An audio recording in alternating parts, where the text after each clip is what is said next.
Tendo sido, pois, justificados pela fé, temos paz com Deus por nosso Senhor Jesus Cristo, por meio de quem obtivemos acesso pela fé a esta graça na qual agora estamos firmes, e nos gloriamos na esperança da glória de Deus.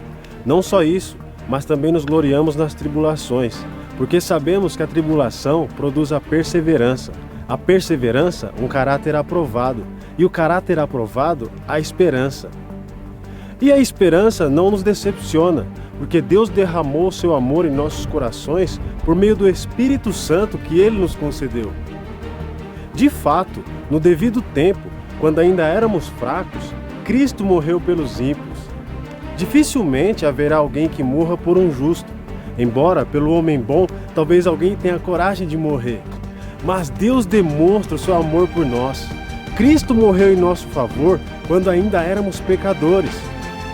Como agora fomos justificados por seu sangue, muito mais ainda, por meio dele, seremos salvos da ira de Deus.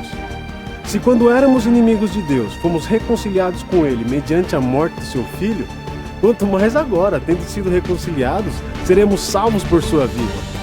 Não apenas isso, mas também nos gloriamos em Deus, por meio de nosso Senhor Jesus Cristo, mediante quem recebemos agora a reconciliação.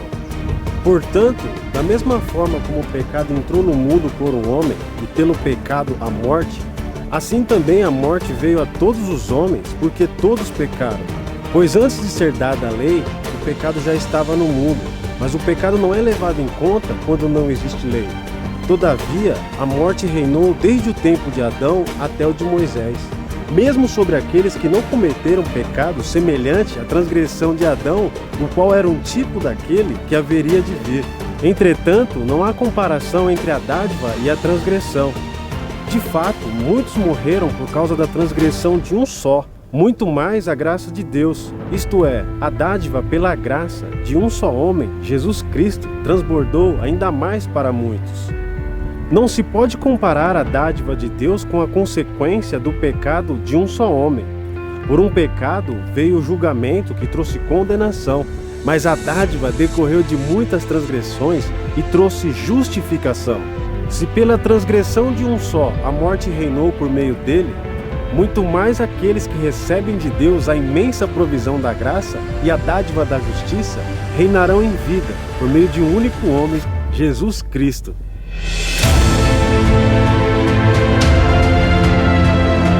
Consequentemente, assim como uma só transgressão resultou na condenação de todos os homens, assim também um só ato de justiça resultou na justificação que traz vida a todos os homens.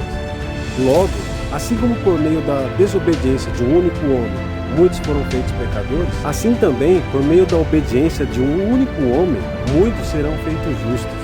A lei foi introduzida para que a transgressão fosse ressaltada, mas onde aumentou o pecado, superabundou a graça, a fim de que, assim como o pecado reinou na morte, também a graça reine pela justiça, para conceder vida eterna, mediante Jesus Cristo, nosso Senhor.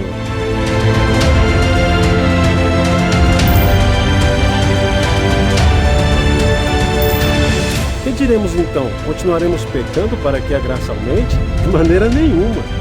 Nós, os que morremos para o pecado, como podemos continuar vivendo nele? Ou vocês não sabem que todos nós, que fomos batizados em Cristo Jesus, fomos batizados em sua morte? Portanto, fomos sepultados com ele na morte por meio do batismo, a fim de que, assim como Cristo foi ressuscitado dos mortos mediante a glória do Pai, também nós vivamos uma vida nova. Se dessa forma fomos unidos a ele na semelhança da sua morte, certamente o seremos também na semelhança da sua ressurreição.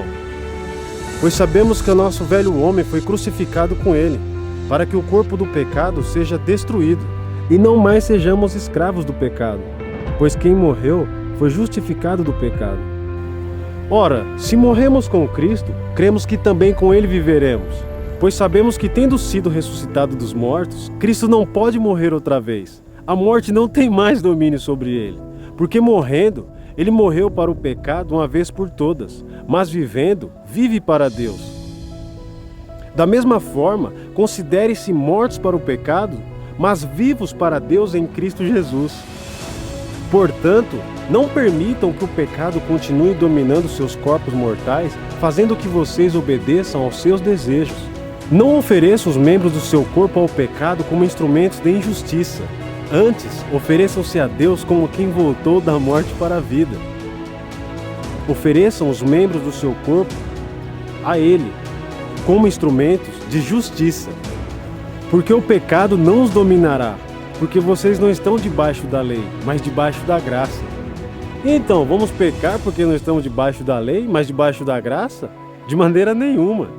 Não sabem que, quando vocês se oferecem a alguém para lhe oferecer como escravos, tornam-se escravos daquele a quem obedecem?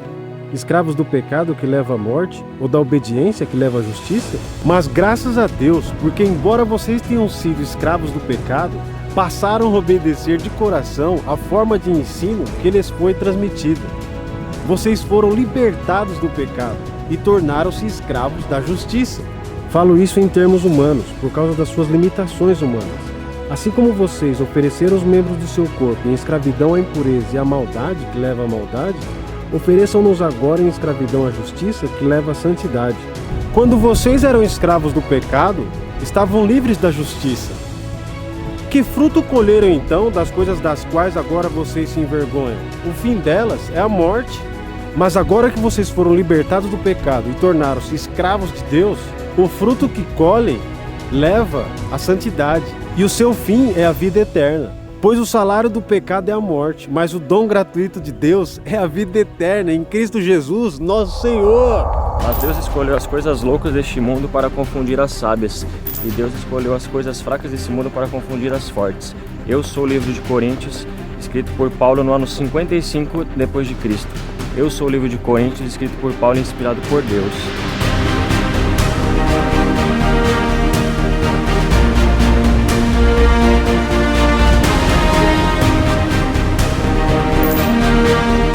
Quem deu crédito em nossa pregação? E a quem se manifestou o braço do Senhor? Porque foi subindo como renovo perante ele, e como raiz de uma terra seca não tinha beleza e nem formosura. Olhando nós para ele, não havia boa aparência nele, para que o desejássemos. Era desprezado e o mais rejeitado entre os homens, homens de dores e experimentado nos trabalhos. E comum de quem os homens escondiam o rosto, era desprezado, e não fizemos dele caso algum. Verdadeiramente ele tomou sobre si as nossas enfermidades e as nossas dores levou sobre si. E nós o reputávamos por aflito, ferido de Deus e oprimido. Mas ele foi ferido por causa das nossas transgressões e moído por causa das nossas iniquidades. O castigo que nos traz paz estava sobre ele, e pelas suas pisaduras fomos sarados. Todos nós andávamos desgarrados como ovelhas, cada um se desviava pelo seu caminho. Mas o Senhor fez cair sobre ele a iniquidade de todos nós. Ele foi ferido e oprimido, mas não abriu a sua boca. Como o cordeiro foi levado ao matadouro, e como a ovelha muda perante a seus tosqueadores, assim ele não abriu a sua boca. Da opressão e do juízo foi tirado. E quem contará o tempo da sua vida? Porquanto foi cortado a terra dos viventes, pelas transgressões do meu povo ele foi atingido. E puseram a sua sepultura com os ímpios, e com o rico na sua morte, ainda que nunca cometeu injustiça, e nem houve engano na sua boca. Todavia ao Senhor agradou moê-lo, fazendo enfermar. Quando a sua alma puser por expiação do pecado, verá a sua posteridade, prolongará os seus dias, e o bom prazer do Senhor prosperará na sua mão. Ele verá o fruto do trabalho da sua alma e ficará satisfeito. Com seu conhecimento, o meu servo justo justificará muitos, porque a iniquidade deles levará sobre si. Por isso lhe darei a parte de muitos, e com os poderosos repartirá ele o despojo. Porquanto derramou a sua alma na morte, e foi contado com os transgressores. Mas ele levou sobre si o pecado de muitos, e intercedeu pelos transgressores. Eu sou o livro de Isaías, escrito 700 anos antes de Cristo. Eu sou o livro de Isaías, inspirado por Deus.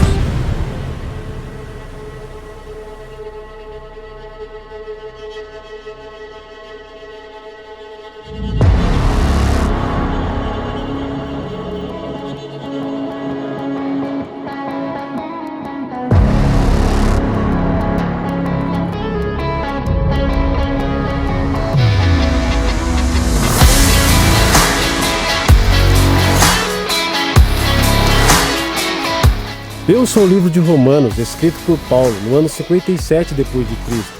Eu sou o livro de Romanos, escrito por Paulo, inspirado por Deus.